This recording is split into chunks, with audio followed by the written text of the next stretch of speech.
গোটা জীবনে তোমার অর্জন কি আল্লাহর কাছে হিসাব দিতে হবে। তোমাকে যে এক বিশাল জীবন দেয়া হলো, এই পুরো জীবনে তুমি আমার কাছে কি নিয়ে এসেছো আল্লাহ তাআলা জিজ্ঞাসা করবে। সেদিন আল্লাহর কাছে বলার মতো কি আছে?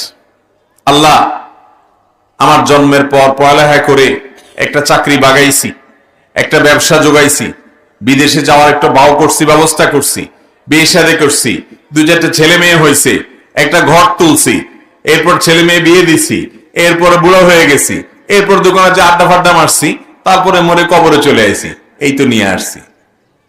এটা বললে আল্লাহর কাছে পার পাওয়া যাবে? এটা তো গরু ছাগলেও করে, এটা তো হাঁস মুরগিও করে, এটা তো পশু পাখিও করে, এটা তো অন্যান্য জীবজন্তুও করে। তোমাকে যে আশরাফুল মাখলুকাত বানানো হলো, তোমাকে যে বিবেকবান মানুষ করা হলো, তোমাকে যে আকলমন্দ করা হলো, তোমাকে যে আদম সন্তান করা হলো, তোমাকে যে সৃষ্টির সেরা করা হলো, তোমার জীবনের অর্জন অন্য 10টা পশু পাখির মতো, অন্য 10টা জীবজন্তুর মতো যদি হয়, তাহলে কেন তুমি জান্নাত আশা করছো, তারা কেন জান্নাত আশা করছে না? ঠিক না বেঠিক? গরু ছাগল কি করে ভাই?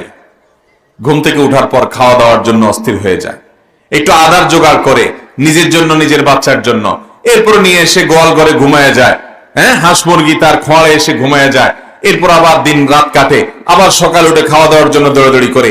আপনার আমার জীবন যদি পশু পাখির মতো হয়, তাহলে পশু পাখির সাথে আমাদের পার্থক্যের জায়গাটা কোথায়?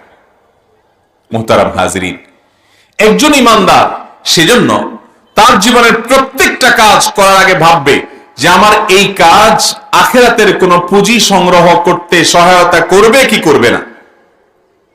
প্রত্যেকটা কাজ এখান থেকে হয় আমার মিজানে নেকামলে উঠানোর মতো আমল থাকবে। এই যে ওয়াজ মাহফিলে আসছেন, দুনিয়ার কোন উদ্দেশ্য আছে এখানে? দুনিয়ার কোন ধান্দা আছে? কোন টাকা পয়সার টার্গেট আছে? কোন সুবিধা আছে এখানে? এখানে আসছেন আল্লাহকে খুশি করার জন্য। ইনশাআল্লাহ এটা মিজানের পাল্লা নেকামল হিসাবে উঠবে। আপনি ফজরের নামাজ কালকে জামাতের সাথে পড়বেন, এটা আপনার মিজানের পাল্লায় উঠবে।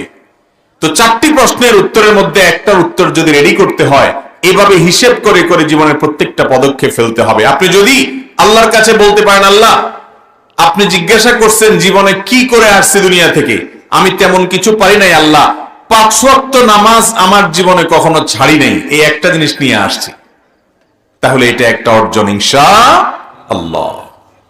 আপনি যদি বলতে পারেন যে আল্লাহ আমি আমার এই জীবনে কখনো চুরিদারি করি নাই, কারোর 1 টাকা হক মেরে খাই নাই, মিথ্যা কথা বলি নাই, কারোর সাথে চিটারি